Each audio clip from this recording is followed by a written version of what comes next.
Whenever we gather in this sacred space, it is made more sacred by the presence and attention of each and every one of us. Renewed by this beautiful blessing just bestowed by our choir, let us be glad that whether we are here in the sanctuary or attending by live stream from places far and near, or viewing sometime in the future, we are here together. I now invite those here in the sanctuary to take a moment to turn to the camera towards the welcoming congregation banner to offer your greetings to our live streaming friends through a friendly wave. And those here in the sanctuary, let's take a moment to turn and greet one another.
Good morning.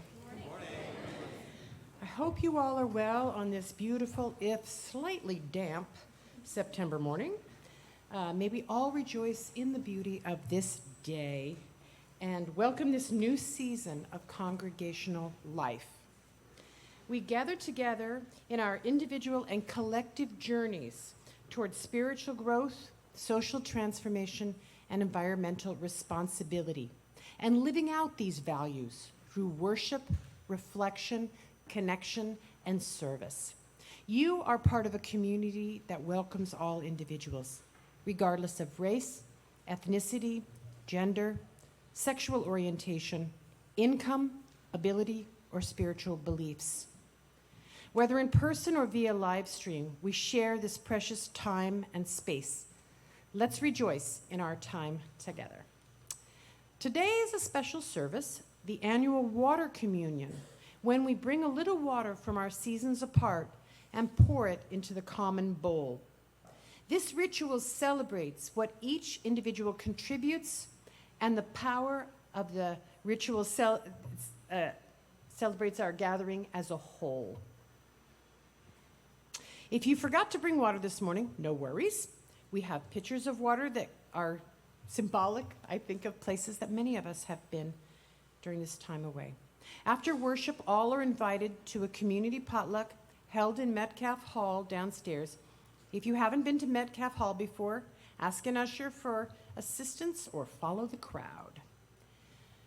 Now let us open our hearts and minds to the spirit of worship.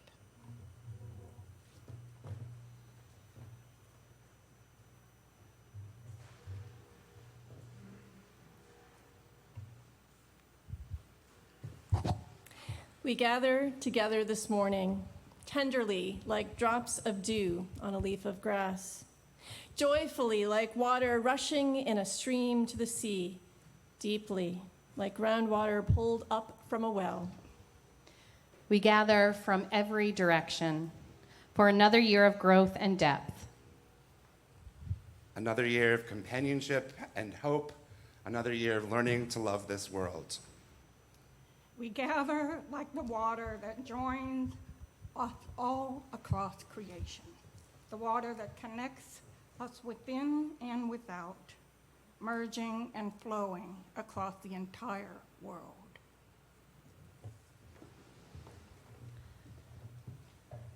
I welcome, actually, Jeremiah Fowler to light the chalice for us this morning with these words.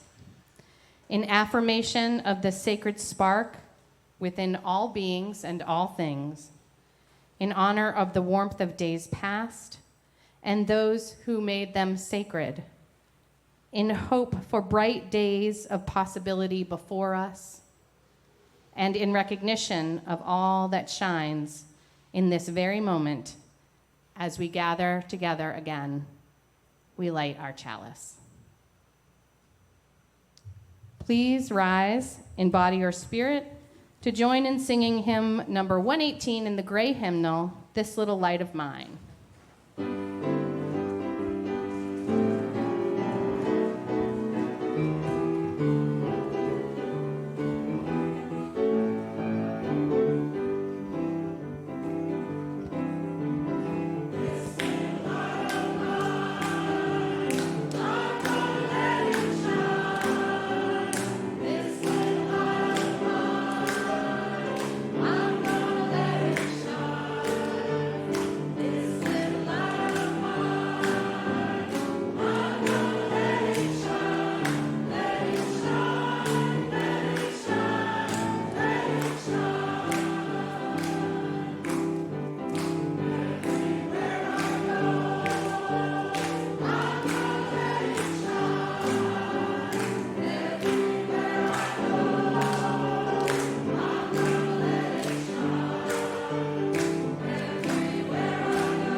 All right, now that we've had a chance to dance together, I invite all of those who are young or young at heart to come forward for a story.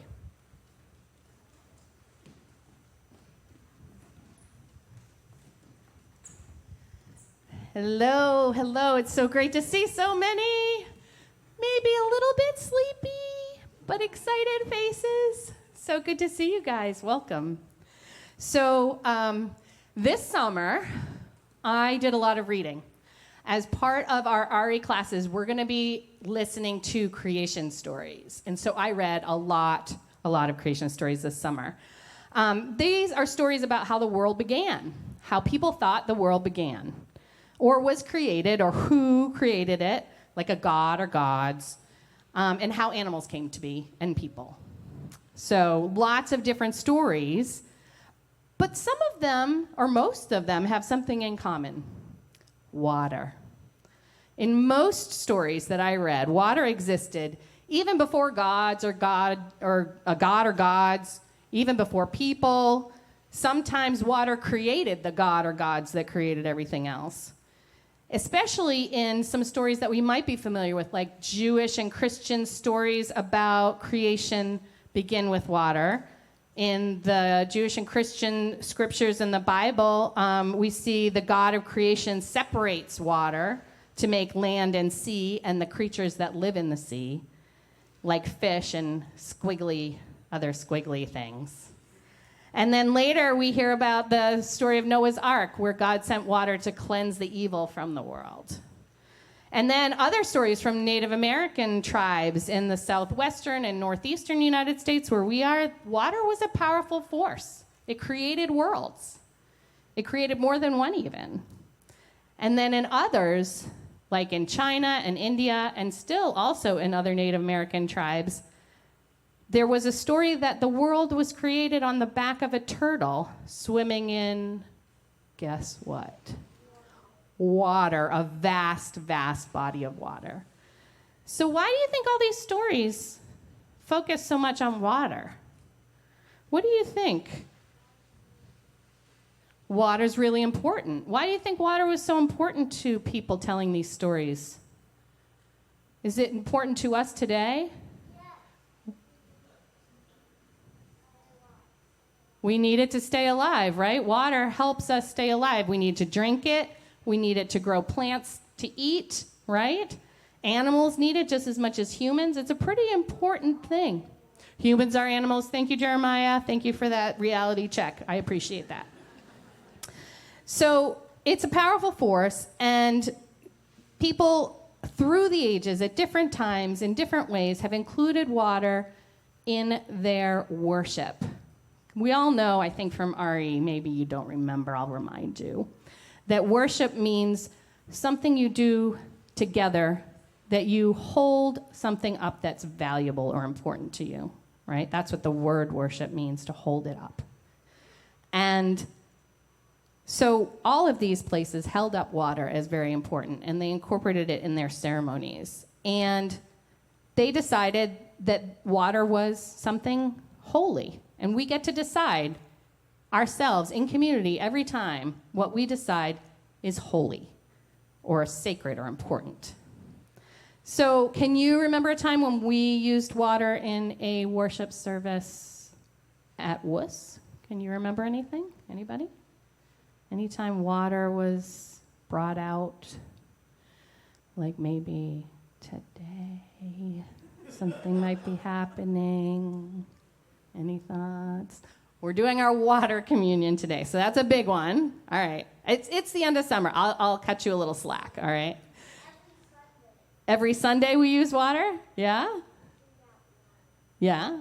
So we have a lot of important ceremonies like baby dedications. When someone brings a baby to be dedicated and recognized by our community, we put water on their head, right? When the youth go off on their service trip, we put water on them to bless them and keep them safe in their journey. So we have lots of ways that we use water. And today we're going to be gathering water to make that special sacred water. And I was thinking about this in terms of creation stories. So remember those stories that I told you about from all over the world, all different times and places? I wonder if our water communion right here today is like those stories. We bring water to church and we tell where it came from. We tell something important about ourselves. Then we combine it together into something new and important. It's like our very own creation story for this new beginning. Our very own creation story. All right. So you may now go carefully back to your seats, and we'll continue with our special water communion service.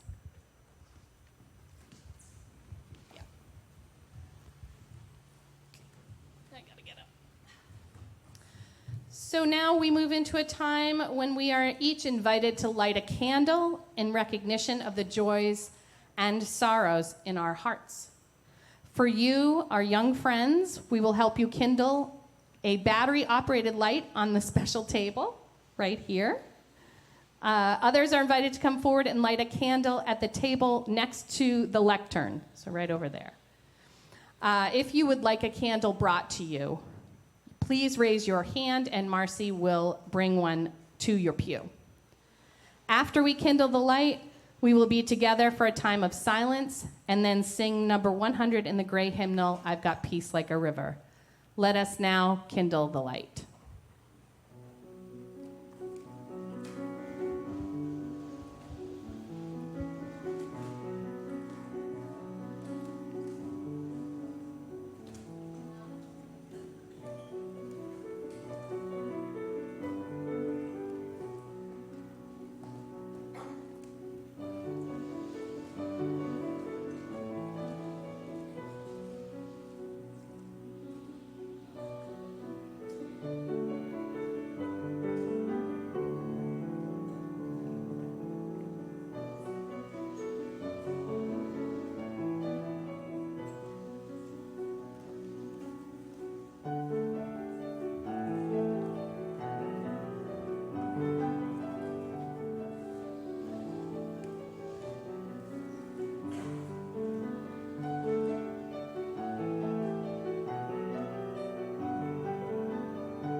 What a joy it is to be with you for another water communion. I love this uniquely Unitarian Universalist ritual. As Brenna said, when we gather our waters and pour them into the common bowl, we enact, we embody an origin story for our community this year. We may not be telling the story of how the world begins, but we're telling the story of how our small world here at the Winchester Unitarian Society begins in this moment. Our unique pooling of wishes and fears, hopes, dreams, ideas, and longings. This ritual has its own origin story. Many years ago, women from across North America were planning to attend a Unitarian Universalist women's conference. They wanted a way to reflect the diverse places the participants called home, while also creating a sense of home among those who gathered, a sense of unity. So each person was asked to bring a little bit of water from where they lived. Then someone suggested that we take part in a similar ritual in our congregations, and a tradition was born. Water communion is one of my favorite ceremonies. Of course, so much of the joy of water communion is seeing all of your beautiful faces. Many familiar, some new. I wish I could see the faces of those live streaming this morning, but later I'll log on and see where you logged in from, and I can kind of imagine who's there. And I love seeing us all together. It is good to have a change of pace in the summer, and it's good to be together again. I also love water communion because at its center it has water. With the company I keep, one thing is often true. Souls are fed in nature. For some people, it is mountains. For others, forests. Some crave to be in the stark, hot desert, and some like to explore canyons. For me, though, like my mother, I am drawn to bodies of water. Being at the shore of a lake or the edge of a river grants me a peace I cannot find any other way. This summer, I wanted to find a way to connect with nature more often, so I began searching for a house in the country. Everyone who looks for a house has a list of things they're looking for. I had such a list, and while it wasn't at the top of my list, I hoped that this house would have a view of a body of water, or at least be close to water. I imagined a place in a little town, perhaps close to a river.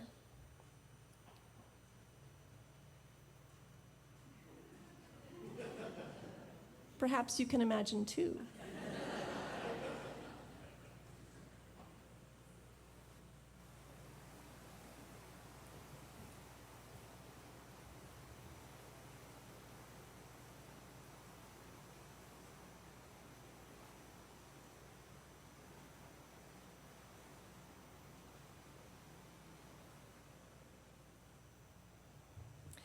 The challenges of the real estate market are another sermon for another day.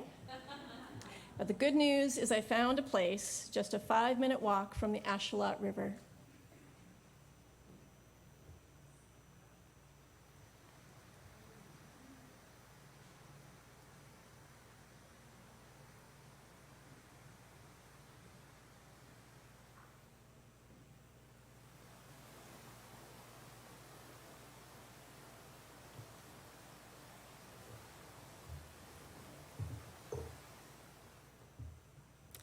So when I pour my water, it will include water from those rapids in the Ashuelot.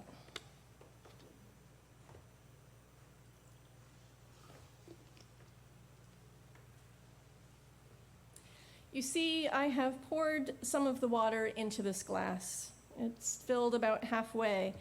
This reminds me of the age-old question, is the glass half empty or half full? If you are a half-full person, it's to say that you focus on what you have. To say that you are a half-empty person, you focus on what is missing. Today, this glass represents one of my hopes for this year. There's a hope for me and all those I love. There's a hope for each of you and for our congregation. It's a hope for our region, for our nation, and our world. I hope for balance. One could say I'm a person who seeks water in the glass and spaciousness for something else. For too long, life has been too much. As a friend of mine says, life has been coming at us in bulk. I remember last year's water communion service. We had the hard task of creating water communion when we were in the middle of a deep drought. This year, we have the opposite problem. I can't remember a summer when we've had so much rain. Not too far north from my place near the Ashuelot River, there was severe flooding in Vermont. And as we were hearing this terrible news, reports of devastating wildfires in Hawaii also appeared in our news feed. Droughts and floods and fires. I seek a life and a world of balance. This is one of my hopes. What are your hopes? Water on its own does not fulfill one of its sacred roles. We need water to not only hydrate our bodies, but to make things grow. Water and seeds and soil on their own do not bring forth life, but when they're brought together, something new is possible. So I see my hope for balance like a seed and look forward to when we gather all our waters, so all our hopes for the year are nurtured like watered seeds. May we grow and blossom beautifully together.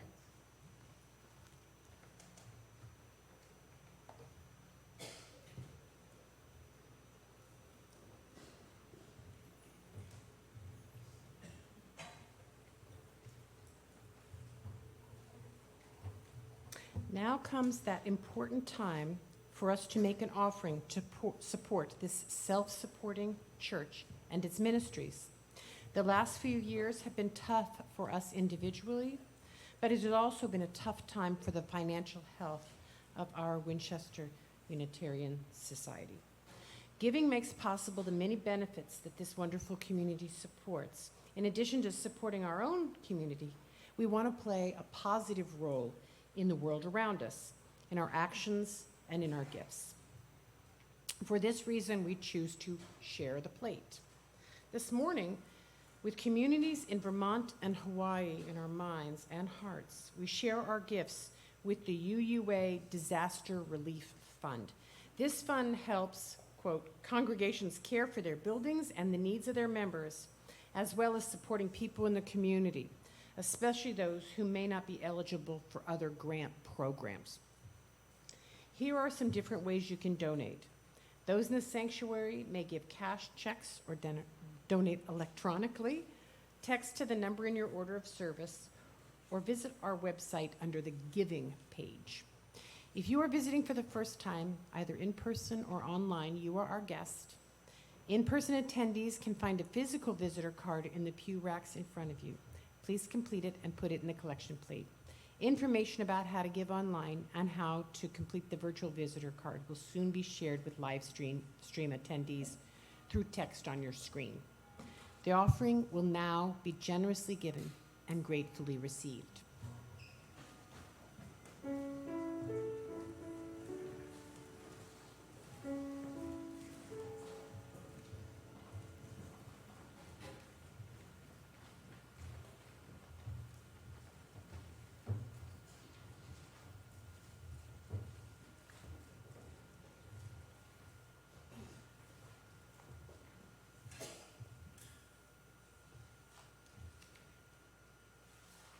Give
Those who wish to do so are invited to join in the unison affirmation. We gather not for ourselves alone, but to use our common power to build the beloved community within and beyond these walls. We create and reaffirm this covenant this day to make justice flourish, to practice compassion amidst difference, and to embody transformative love.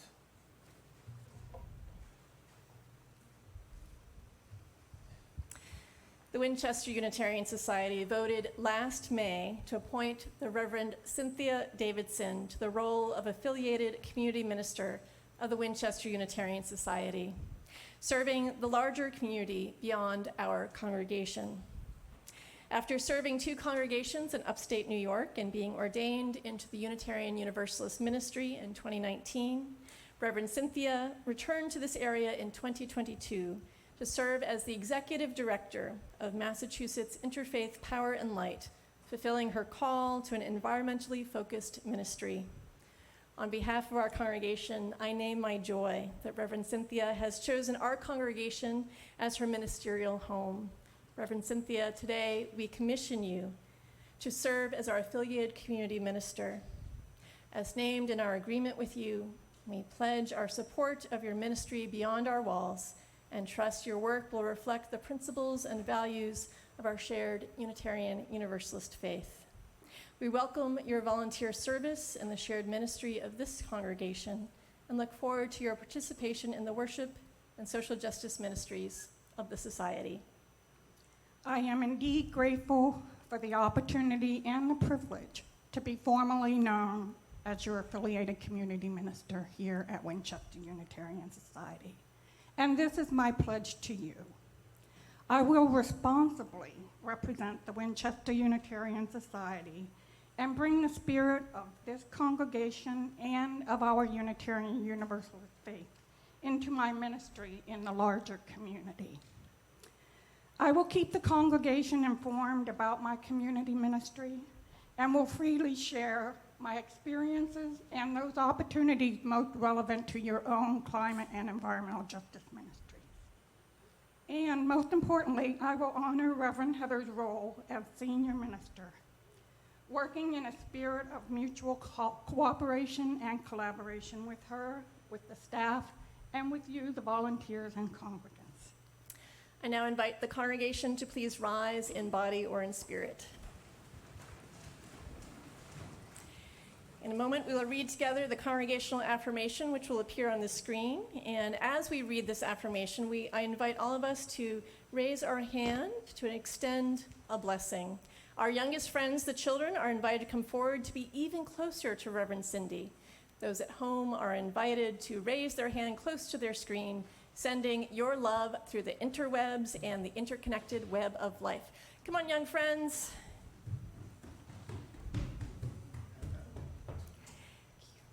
Please recite with me the words found in your order of service and projected on the screen to affirm this new relationship. Reverend Cynthia Davidson, we commission you as our affiliated community minister. We welcome you to our ministerial team. We pledge to support you in your community ministry and to work with you in the nurturing of all of life. With joy and my deepest gratitude, I accept the role of affiliated community minister to which you have just now commissioned me. Welcome, Reverend Cindy.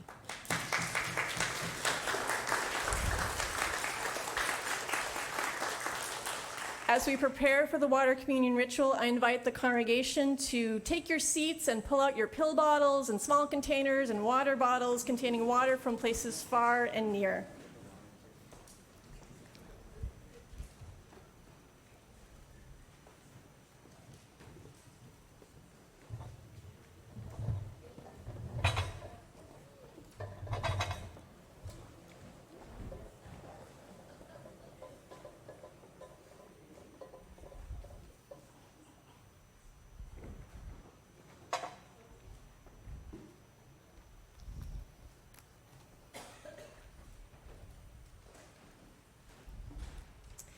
We are approaching that time in our service when we gather the waters, using this precious earth element to embody this moment when we flow towards something larger and greater than our individual streams of life. When it's time to come forward, please note we have the central bowl and we also have these two side bowls, so you may come to any of the water stations. I begin by pouring a little water in honor of the original stewards of the land upon where we gather. This is water from the Aberjona River. Aberjona from the Natick language meaning confluence. We remember Nanapashamet, the leader of a coalition of tribes, including the Massachusetts and the Pawtuckets, and his spouse and descendants, for whom this place, our spiritual home, is their home. And we remember our ancestors, those who came before us and tended to the building and community of the Winchester Unitarian Society over the generations, represented by the water just poured, passed down throughout the years. And we affirm those who are attending not in body today, but in spirit or by live stream. And if you would like someone to come to you in your pew to collect your water, please raise your hand. All others are invited to come to one of these three vessels. If you forgot your water, we have extra. And if you would like to tell those receiving your water where it's from, we would love to know.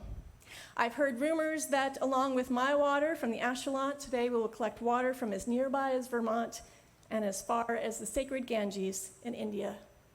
Let us now gather the waters.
I offer this blessing upon our vessel, made sacred by the waters of the good green earth and the contributions of each and every one of us. Spirit of life and love, we pause in gratitude for all that gives us life. The simple yet extraordinary elements that sustain us: oxygen, water, seeds, plants, and nutrients, and the simple yet extraordinary spiritual elements that make us whole. Friendship, discovery, creativity, celebration, love, and a world made fair through the work of many hands. As we have gathered and pooled the sacred source, may we remember that this congregation, this body, is also a vessel for healing, a vessel for hope, a vessel for making good change. May this year ahead be a year of good fortune, with laughter hanging in the air like music, and friendships new and old blooming among us. With this in mind, let us plant seeds of hope in our common bowl. So I'm gonna have the young folks come on down one more time, please.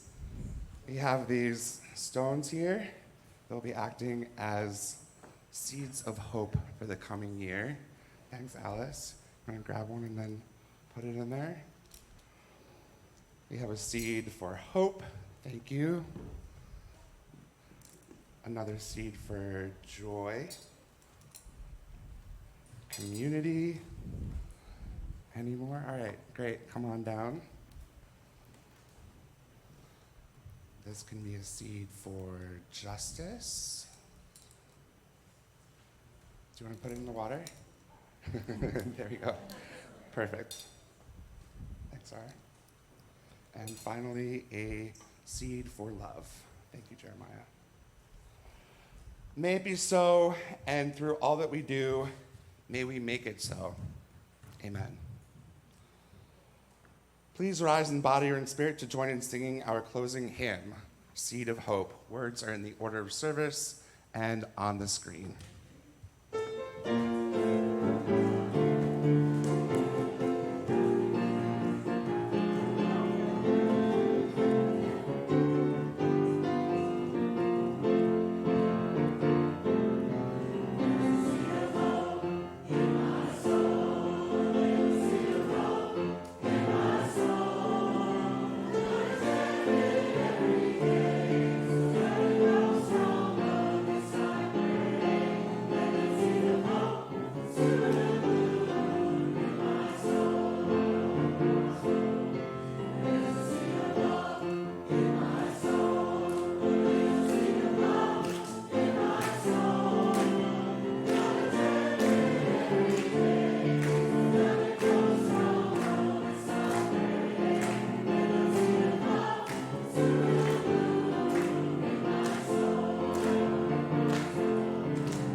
Today's benediction words are by Kayla Rice.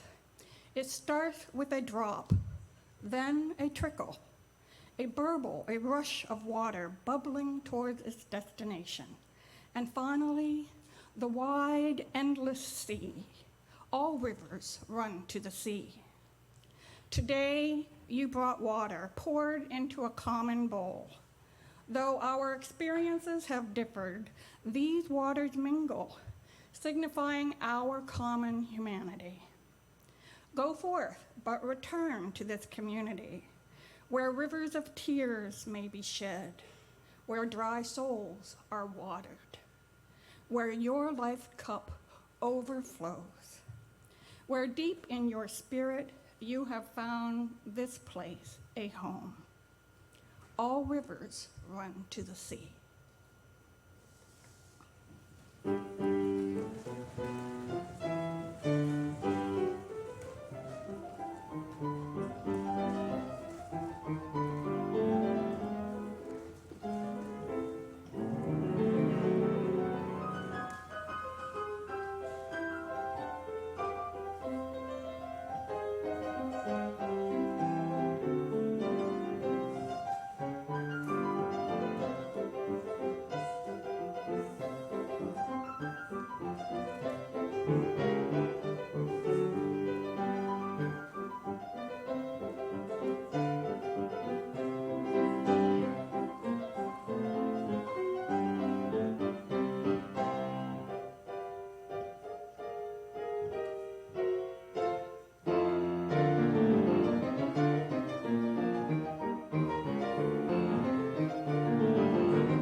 Please join me in reciting the words printed in your order of service for extinguishing the chalice.